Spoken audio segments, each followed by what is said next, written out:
Hey all you out there, this is Micah Maloney. I'm the creator of Bloodstone Manor. I've been writing it for several years. I've just recently decided to bring it back to life as a audio series and also be blessed to be able to work on it with a gifted illustrator, Melissa Vassar, towards bringing it as a comic series later sometime this year. I've been also voicing the role of Narrator and Anthony Braut, known as Tony, to the rest of the characters in the series primarily. I also do the editing and production of the audio series, and I'm very grateful to be working with Karen and John Eric voicing the characters Eve and Mortimer. I've also been dealing with a bunch of auditions for future roles that are opening up in the series. Emmett Smith and Lydia Lindell. I'm glad to say that I've received over 40 auditions between both roles and have been spending a lot of time sifting through them. Still, I'm receiving a bunch more. The casting call is still open until the 22nd, which is only a few days off now. Once those casting calls are closed, then other ones will be opening up for other characters that will be joining the series shortly. There's definitely going to be a lot of call for different characters, different voices, so be sure to be looking for more and try out for them. And be sure to try out even if you don't think that you might fit that particular role.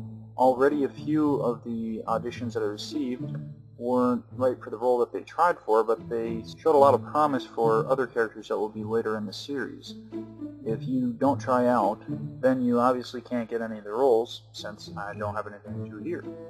So that's basically it from me. I'm just going to talk a little bit about the Narrator and Tony for a little bit. The narrator is just simply a voice that I use for talking about the series, giving descriptives that the comic series will not need as much. But as an audio series, there are certain aspects of it that can't be conveyed with just voice alone. So that's what the narrator is for. Tony is one of the main characters of the series, the first one that is introduced to everyone.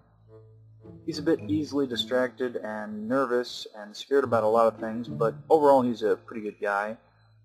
As the series progresses, he fixes up the manor and helps Eve and Mortimer out around it, dealing with the different tenants and guests to the manor.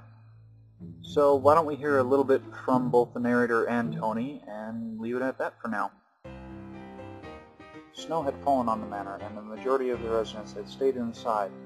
Tony, on the other hand, had to go out in order to clear some of the eaves and the gutters to ensure that they wouldn't break from damage when they froze. Why did it have to be a sudden cold snap? He said as he bundled up tightly, wearing his scarf and his overcoat, preferring to stay inside, near the roaring fire. Bloody stupid. Nah. He muttered to himself, peering inside the room, seeing Eve and Mortimer inside, drinking some hot cocoa, and sitting around the fire. They looked nice and warm in there, while he was outside, boogers freezing on his nose as it dribbled out. He's definitely going to end up with a cold, if not pneumonia, from being out here too long. Up above him, he heard a noise. Is that a squirrel up there or something? Damn it. He went up to examine it and find that indeed it was a squirrel's nest. A mother and a father squirrel, both tittering away at him. You can't be up there. I'm going to have to move your nest. Good thing that it's not spring yet. There's no babies in there to worry about. As soon as he managed to get the nest lifted up, the squirrels leapt at his face. Ah! What the? Ah! Tony fell off the ladder, landing in the snow beneath him. I think I'm just going to stay and make some snow angels or something.